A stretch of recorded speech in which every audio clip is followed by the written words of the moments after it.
what is the practice or the method in buying a property and holding it essentially.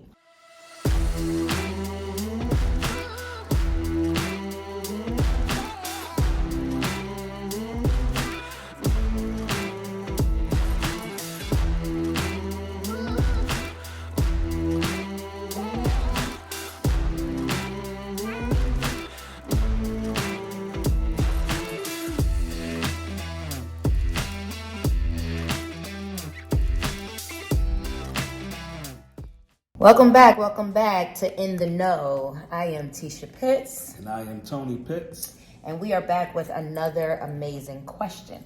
Okay. So, Tony Pitts, we've been talking about investing in properties, and someone had a question about a particular method of wanting to invest in a property, but they want to keep it. They want to build a portfolio. So they had questions on what is the practice or the method in buying a property and holding it essentially. So the last video you learned about the buy and sell or the fix and flip. Today we're going to talk about buying and holding the property for cash flow and keeping it long term. So we're going to dive into a very specific method that's getting kind of popular again right now. It's called the BRRRR method. All right, BRRRR. It's really an acronym, right? And it stands for buy, renovate, rent, refinance, and repeat. That is the BRRRR method. All right, so we want to dive into that. Some of the terminology I'm not going to dive into heavy because you should have watched the last video when I got into the terminology. But and if you didn't, you can click out of this video, and go back to that video, and then come on back. All right. So for the purpose of this video, always remember your most important number is 65%.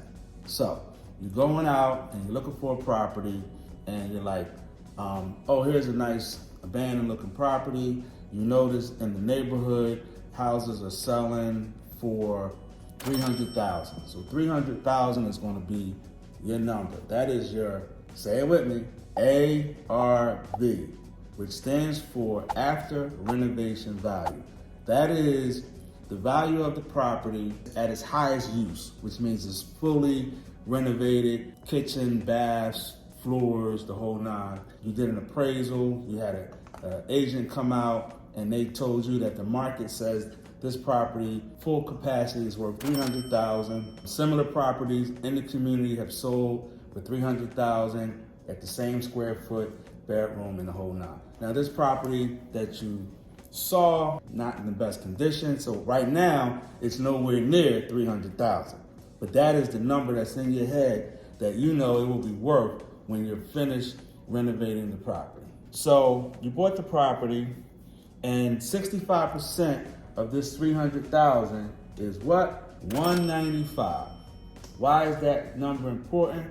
Because 65% is the max that you can spend on this investment. And that number includes the purchase as well as the renovation. You find a property, you get a realtor, they walk you through the project, you walk through it with a contractor or yourself, and you come up with a budget or estimate that says, I need $100,000 to take this property from its current condition to the ARV value, right? Got it. So your renovation budget is $100,000. What's your total amount that you can spend? $195,000. So how much do you have left? $95,000. Now $95,000 is the max that you can spend or that you can offer the property owner to buy their property. That is your max number. Why is that your max number? Because you only had $195,000 to spend. You've already spent $100,000 for your renovation budget. You only have $95,000 left. Let's say the owner is like, great, show me the money, let's go. You go to close, you buy the property, you got it at 95, so now you're ready to renovate the property. You already bought, you've already renovated, so now you have to find a renter. You hire a realtor, they get you some tenants, you go through the application process, blah, blah, blah. They give you first 2 months and your security deposit, and now you have a renter. So now you have the rental lease Now you have to go to the next R, refinance. Now, do I have to get the tenants before I get the refi? Is that like I have to follow these R's? Technically. So you watched the last video, you know you use private money, and you know that loan is short term. They're only going to give you 6 months to 12 months, and they want all their money back. And you've been paying interest only, so you owe the full amount. Same here, you owe the full amount. So Which is $195. $195, right? I mean, minus your down payment and minus what you invested. But for the sake of keeping things simple, you owe $195. You have to now come from hard money or private money and move over to conventional money. You want to get a regular 30-year mortgage like most Americans, right? So the banks know you don't live there, right? So it's technically a commercial loan. They want to see that this property has income, because they're not giving you the loan based on your personal income. They want to know that this asset is performing, that it makes money, it can afford to pay the bank back. So when you do that loan application, you have to show them your lease, show them the deposits from the tenants. So they want to know that that's in place, right? So once they know that's in place, now it's time to refinance. Now the reason again that 65% was important is because the lender, typically a max number that they're going to give you is around 75% of the ARV. So luckily you were intelligent, right? You watched In the Know, and you bought your property and made sure you was able to buy it and renovate it at 65%.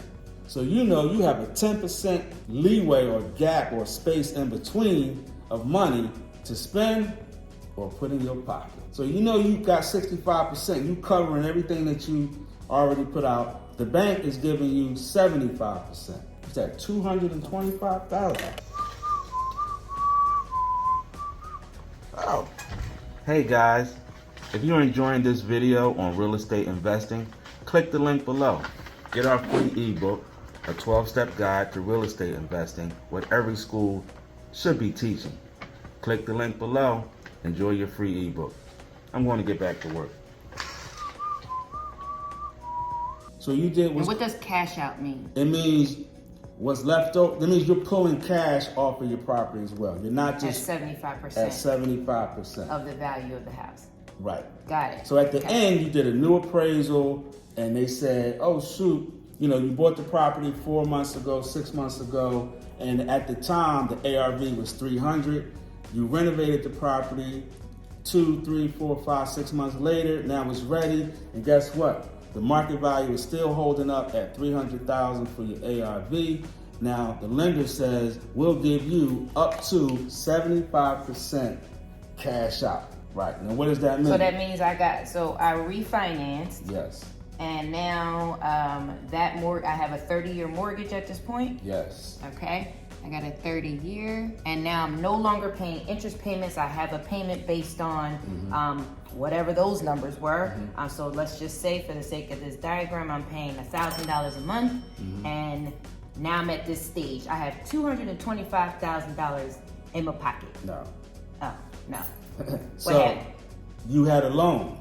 So they gave you $225, but you had people to pay back. You had to pay back your hard money lender, who gave you $195,000. So you paid him off. So when you get ready to do your next deal, he's happy and he'll lend you some money again. Perfect. Okay. All right? So you paid that back. You have 30K? about 30K. I got 30K. I have a tenant in my property. And that ain't it. And I'm in a 30-year mortgage. So far, so good. So far, so good. Okay. So here's the thing. When you purchase the property at $95,000, that lender requires you to put down, again, if you watched the last video, $20,000, right?